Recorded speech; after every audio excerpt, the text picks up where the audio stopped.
السلام السلام السلام یا نبی ورحمۃ اللہ وبرکاتہ۔ وسلم علی رسول کریم اما بعد۔ اعوذ باللہ من الشیطان الرجیم، بسم اللہ الرحمن الرحیم۔ قل لا اسألکم علیہ اجرا الا المودۃ فی القربى، صدق اللہ مولانا العظیم وبلغنا رسولہ النبی الامین المکین الکریم، ونحن على ذلك من الشاهدين والشاكرين والمطمئنين والحمد لله رب العالمين۔ آئیے نہایت ہی ادب اور احترام کے ساتھ ساری کائنات کے رہبر عقیدت میرے اور آپ کے پیارے آقا جناب احمد مصطفیٰ حضرت محمد مصطفیٰ صلی اللہ تعالی علیہ وسلم کی بارگاہ گہرناز میں اپنی غلامی کا ثبوت پیش کرتے ہوئے بآواز بلند ہدیہ درود پاک پیش کرتے پڑھی اللہم صلی سیدنا مولانا محمد وعلی آل سیدنا مولانا محمد وبارک وسلم۔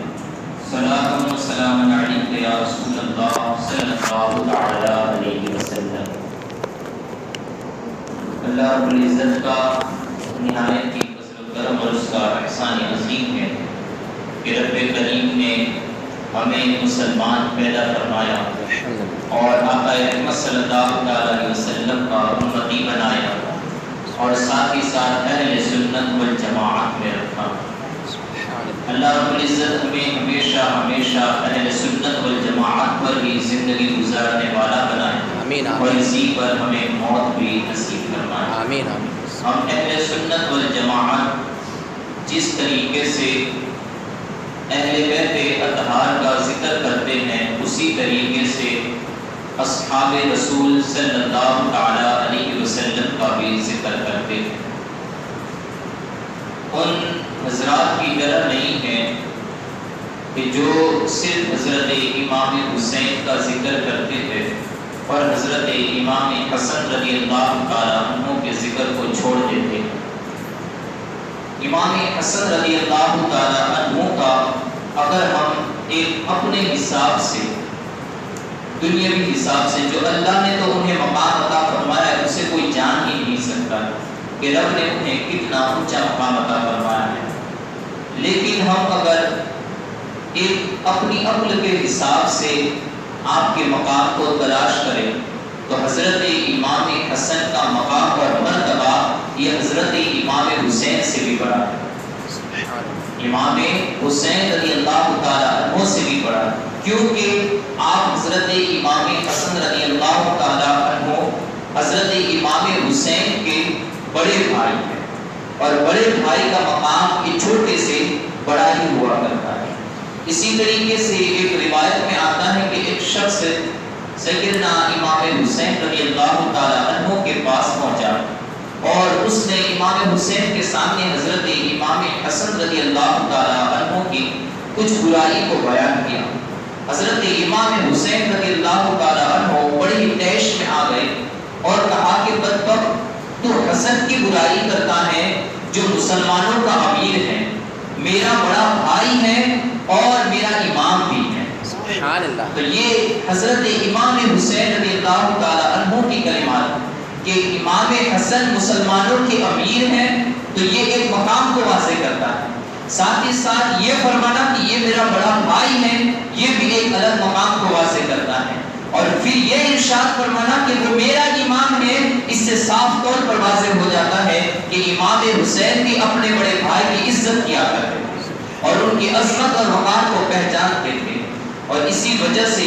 امام حسین رضی اللہ تعالی عنہ نے امام حسن کو اپنا امام کہا۔ امام حسین یہ حضرت امام حسن کے پیچھے نماز ادا کیا کرتے تھے، جبکہ امام حسین کو وہ مقام اس وقت تک جب تک کہ حضرت امام حسن باحیات تھے وہ مقام حاصل نہیں ہوا کہ آپ نماز پڑھا رہے ہو، حضرت امام حسن رضی اللہ تعالی عنہ نے آپ کے پیچھے نماز ادا کی، کیونکہ امام حسن امیر المومنین تھے۔ یہ حضرت امام حسن رضی اللہ تعالی عنہ 15 رمضان المبارک سن 3 ہجری کو مدینہ شریف میں پیدا ہوئے آقا رحمت صلی اللہ علیہ وسلم نے حضرت علی سے پوچھا، کہا کہ علی بتاؤ کہ تم نے میرے بیٹے کا نام کیا رکھا ہے؟ حضرت علی رضی اللہ تعالیٰ عنہ فرماتے ہیں کہ میں نے اس کا نام حرب رکھا ہے۔ حرب کے معنی ہوتے ہیں جنگجو کے، کہ کبھی نہ ہارنے والا شخص، جیسا کہ حضرت علی کا نام آپ کی والدہ نے حیدر رکھا تھا۔ حیدر کے معنی ہوتے ہیں ایسا شیر جو سامنے والے کو جب اس کے اوپر حملہ کرے تو اس کی بوٹی بوٹی کو الگ کر دے۔ تو حضرت علی رضی اللہ تعالیٰ عنہ کی والدہ نے حضرت علی کا نام حیدر رکھا تھا، لیکن آقا نے حضرت علی کا نام علی رکھا۔ اور اسی طریقے سے جب حضرت علی نے اپنے بیٹے حضرت امام حسن کا نام رکھا تو آپ نے حرب رکھا، لیکن نبی رحمت صلی اللہ علیہ وسلم نے فرمایا، کہا نہیں علی، اللہ کو کوئی اور نام منظور ہے۔ کہا کہ حضور پھر آپ بھی اپنے بیٹے کا نام رکھ دیجئے۔ تو نبی رحمت صلی اللہ علیہ وسلم نے ارشاد فرمایا، میں اپنے بیٹے کا نام حسن رکھتا ہوں۔ حسن کے معنی ہوتے ہیں اچھا، اور حسین کے معنی بھی اچھا ہوتے ہیں، لیکن اس میں چونکہ یائے اضافی لگ جاتی ہے اور اضافت کی جو یا لگ جاتی ہے، اس کی وجہ سے کچھ معنی کے اندر اور بھی گہرا پن آ جاتا ہے۔ حسن کے معنی اچھے کے ہوتے ہیں اور حسین کے معنی ہوتے بہت ہی اچھا، بہت ہی اچھا۔ تو اس طریقے سے امام حسن اور حسین کا نام نبی رحمت صلی اللہ علیہ وسلم نے خود رکھا۔ اور روایتوں میں آتا ہے کہ یہ جو نام تھے یہ حضرت امام حسن اور امام حسین سے پہلے یہ کسی کے رکھے ہی نہیں گئے،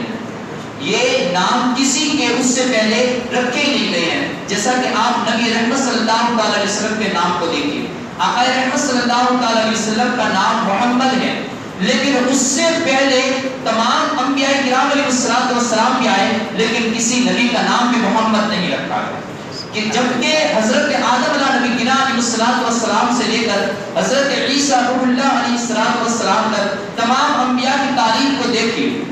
حضرت آدم علیہ السلام کی جب توبہ قبول ہوئی تو انہوں نے کچھ کلمات کا وسیلہ دیا اور ان کلموں کے ذریعے حضرت آدم کی دعا قبول ہوئی۔ اور حضرت آدم علیہ السلام سے پوچھا بھی گیا، رب کریم نے ارشاد فرمایا، اے آدم تو نے یہ نام کو کہاں سے پایا؟ جس نام کے بدولت اور جس نام کے صدقے میں حضرت آدم علیہ السلام کی کلمات اور توبہ کو قبول کی گئی تھی، تو حضرت آدم سے ارشاد فرمایا گیا کہ اے آدم تم نے اس نام کو کہاں پر پایا؟ حضرت آدم علیہ السلام نے عرض کی، مولا میں نے اس نام کو عرش کے نیچے تیرے نام کے ساتھ لکھا ہوا دیکھا تھا۔ جس وقت تو نے مجھے جنت عطا فرمائی تھی، جنت میں سیر کر رہا تھا، تو میں نے جنت کے ہر درخت کے اوپر اس نام کو لکھا ہوا دیکھا تھا، جنت کے درختوں کے ہر پتے کے اوپر میں نے اس نام کو لکھا ہوا دیکھا تھا، یہاں تک کہ جو حوریں تھی جنت کے اندر ان حوروں کے سینے کے اوپر بھی یہی نام لکھا ہوا تھا۔ تو حضرت آدم علیہ السلام نے اس نام کو وہاں پہلے ملاحظہ کیا تھا، اور اس نام کی بدولت جتنے انبیاء کرام علیہ السلام مصیبتوں میں تکلیفوں میں پھنسے تو انہیں تمام انبیاء کرام علیہ السلام نے رب کی بارگاہ میں جو وسیلہ پیش کیا وہ نام محمد کا وسیلہ تھا، وہ نام محمد کا واسطہ تھا کہ جس کی بدولت اللہ رب العزت نے ان کی ہر تمنا کو پورا فرمایا۔ لیکن اس کے باوجود بھی رب نے ان کے خیال میں بھی یہ نام نہیں ڈالا۔ نام ہر کوئی جانتا تھا محمد صلی اللہ علیہ وسلم، لیکن یہ نام رکھنے کی کسی کو توفیق نصیب نہیں ہوئی کہ وہ اپنے بیٹوں کا نام محمد رکھے۔ کیوں؟ اس لیے کہ اللہ رب العزت نے اس نام کی حفاظت فرمائی تھی کہ میرے نبی اور میرے محبوب کا جو نام بھی ہو وہ بھی کسی سے مماثلت نہ رکھتا ہو، وہ بھی کسی کی تمثیل نہ بننے پائے کہ یہ نام وہ ہے جو پیچھے کسی نبی کا نام رکھا تھا، یہ نام کے اوپر ہمارے نبی کا نام رکھا گیا۔ کہا نہیں، اللہ کو یہ بھی منظور نہیں ہے، جیسے میرا نبی بے مثال ہے ویسے ان کا نام بھی بے مثال ہونا چاہیے۔ اللہ رب العزت نے ایسا بے مثال نام نبی رحمت صلی اللہ علیہ وسلم کو عطا فرمایا۔ ٹھیک ویسے ہی آپ کے نواسوں کے نام کی بھی حفاظت کی گئی، اور وہ نام بھی ایسے اللہ رب العزت نے عطا فرمائے کہ اس وقت سے پہلے یعنی حضرت امام حسن اور امام حسین سے پہلے یہ نام کسی کے نہیں رکھے گئے۔ جبکہ آپ دیکھیے وہی واقعہ کربلا کے اندر جب حضرت امام حسین رضی اللہ تعالیٰ عنہ کو شہید کرنے کے بعد جب وہاں وہ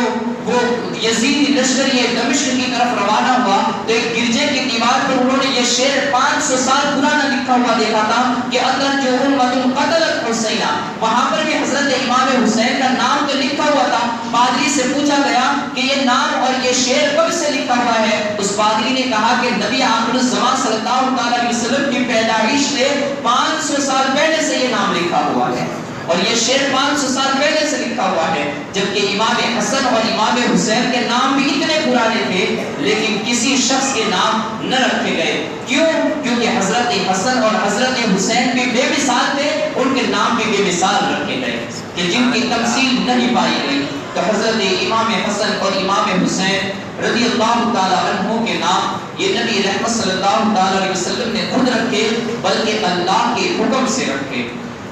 آقا رحمت صلی اللہ علیہ وسلم کے زمانے میں آپ نے 7.5 سال کی عمر پائی، یعنی 7 سال اور کچھ ماہ کی عمر پائی،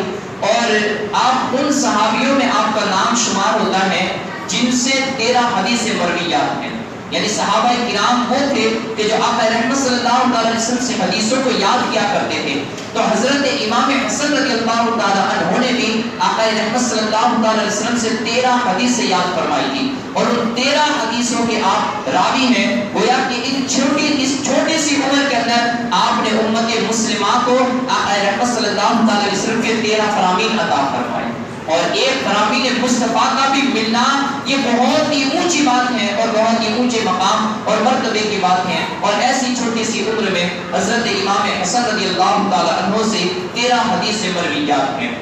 آپ کی شکل و صورت حضرت علی رضی اللہ تعالی عنہ فرماتے ہیں کہ نبی کریم صلی اللہ تعالی علیہ وسلم سے آپ اتنے مشابہ تھے کہ آپ اپنے اخلاق کے اعتبار سے بھی، شکل و صورت کے اعتبار سے بھی، آپ ذکر اور اذکار کے اعتبار سے بھی، وظائف کے اعتبار سے بھی، اور عبادتوں کے اعتبار سے بھی نبی رحمت صلی اللہ علیہ وسلم کے ہو بہو مشابہ تھے۔ ایک تو آپ کی شکل بھی آقا رحمت صلی اللہ علیہ وسلم جیسے پائی جاتی تھی۔ جب صحابہ کرام نبی رحمت صلی اللہ علیہ وسلم کے ظاہری انتقال کے بعد آپ کو اپنے نبی کی یاد آتی تھی اور وہ چہرے کو دیکھنے کی کبھی طلب پیدا ہوتی تھی، وہ حضرت امام حسن کے چہرے کو دیکھ لیا کرتے تھے۔ امام حسن کے چہرے کو دیکھتے تھے، ان کی وہ طلب بجھ جایا کرتی تھی کہ حضرت علی فرماتے ہیں الحسن اشبہ رسول اللہ صلی اللہ علیہ وسلم ما بین الصدر الی راسی۔ اور بخاری شریف کے یہ الفاظ ہیں حضرت انس بن مالک رضی اللہ تعالیٰ عنہ سے، وہ فرماتے ہیں کہ حضرت حسن رضی اللہ تعالیٰ عنہ نبی کریم صلی اللہ علیہ وسلم سے ایسی مشابہت رکھتے تھے کہ کسی اور کو ایسی مشابہت پائی نہیں جاتی تھی۔ وہ نبی رحمت صلی اللہ علیہ وسلم سے ایسی مشابہت رکھنے والے تھے، جیسے آقا عبادت کرتے تھے حضرت حسن بھی ایسی عبادت کیا کرتے تھے، جیسے آقا رحمت صلی اللہ علیہ وسلم اپنے اخلاق کے ساتھ زندگی گزارا کرتے تھے، حضرت مولا حسن رضی اللہ تعالیٰ عنہ بھی ایسی اخلاق کے ساتھ اپنی زندگی گزارتے تھے۔ جیسے نبی رحمت صلی اللہ علیہ وسلم کے اندر سخاوت پائی جاتی تھی، ایسے حضرت امام حسن کے اندر بھی سخاوت پائی جاتی تھی۔ حضرت امام حسن رضی اللہ تعالیٰ عنہ آقا رحمت صلی اللہ علیہ وسلم سے ہو بہو مشابہت رکھتے تھے، اور اسی طریقے سے نبی رحمت صلی اللہ علیہ وسلم ایک دن حضرت امام حسن رضی اللہ تعالیٰ عنہ کو اپنے بائیں پہلو پر اٹھائے ہوئے تھے، اور کبھی حضرت امام حسن کے چہرے کو دیکھتے تو کبھی اپنے جانثاروں کو دیکھتے، کبھی امام حسن کے چہرے کو ملاحظہ کرتے، کبھی اپنے جانثاروں کی طرف توجہ فرماتے، یہاں تک کہ آپ نے یعنی غیب کا نبی صلی اللہ علیہ وسلم نے، وہ آئندہ اور قیامت تک کی خبریں رکھنے والے رسول پاک صلی اللہ علیہ وسلم نے ارشاد فرمایا ابنی ھذا سید، یہ میرا بیٹا سردار ہے۔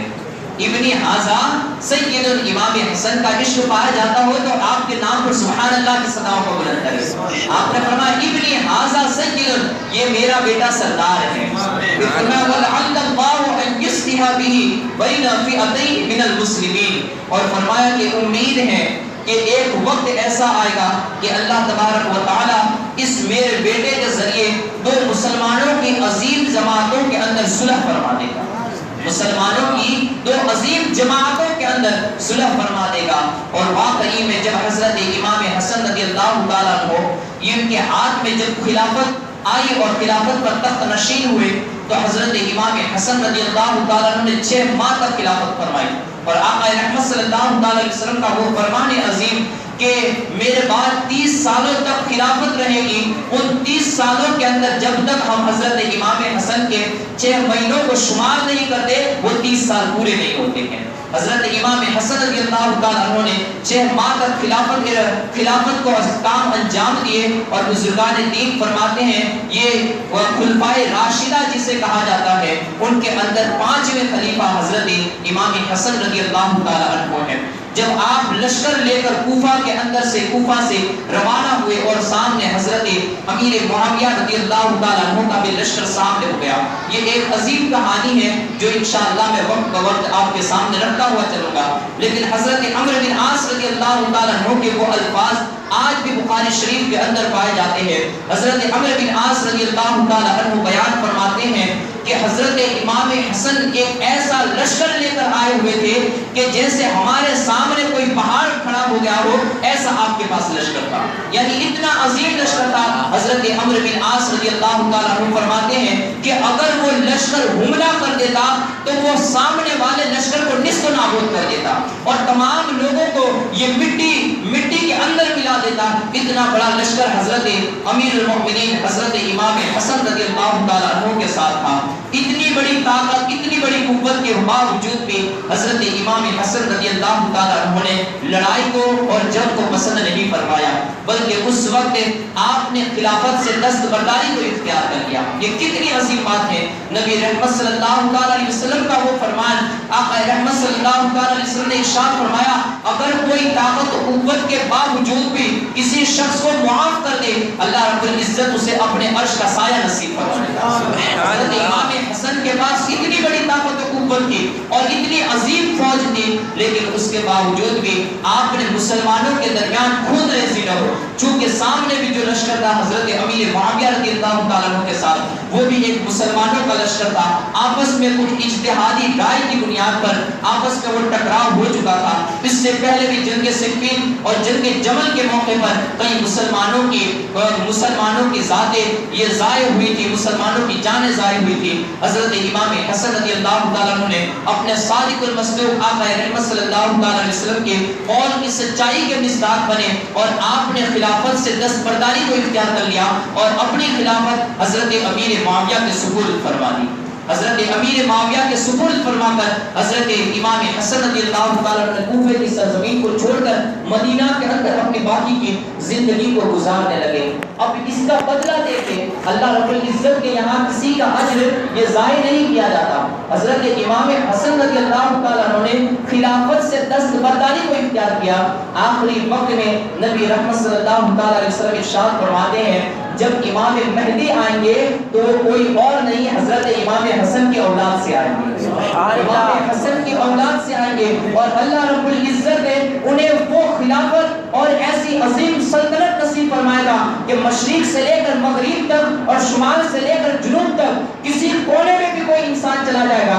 دریا کے بیچ میں کوئی ٹیک نہیں نکل جائے، اس سرزمین پر بھی انسان چلا جائے گا تو وہاں پہ کسی اور کی سلطنت کا جھنڈا نہیں لہراتا ہوگا، وہاں پر جو جھنڈا لہراتا ہوگا وہ حسن کے بیٹے مہدی کا ہی لہراتا ہوگا۔ سبحان اللہ۔ اللہ رب العزت نے دنیا کے اندر انہیں وہ بدلہ عطا فرمایا اور آخرت کے اندر جو بدلہ ہے وہ تو آقا رحمت صلی اللہ علیہ وسلم نے پہلے ہی ارشاد فرمایا ابنی ھذا سید، یہ میرا بیٹا سردار ہے۔ تو جب سردار نبی رحمت کی زبان سے نکلا تو وہ سردار دنیا میں بھی سردار ہے اور آخرت میں بھی سردار ہے۔ سبحان اللہ۔ سید الشباب اہل الجنہ حضرت امام حسن اور امام حسین کے تعلق سے آقا رحمت صلی اللہ علیہ وسلم نے ارشاد فرمایا کہ یہ دونوں میرے بیٹے یہ جنتی نوجوانوں کے اور تمام نوجوانوں کے یہ دونوں میرے بیٹے سردار ہیں۔ انشاءاللہ اس سے آگے ہم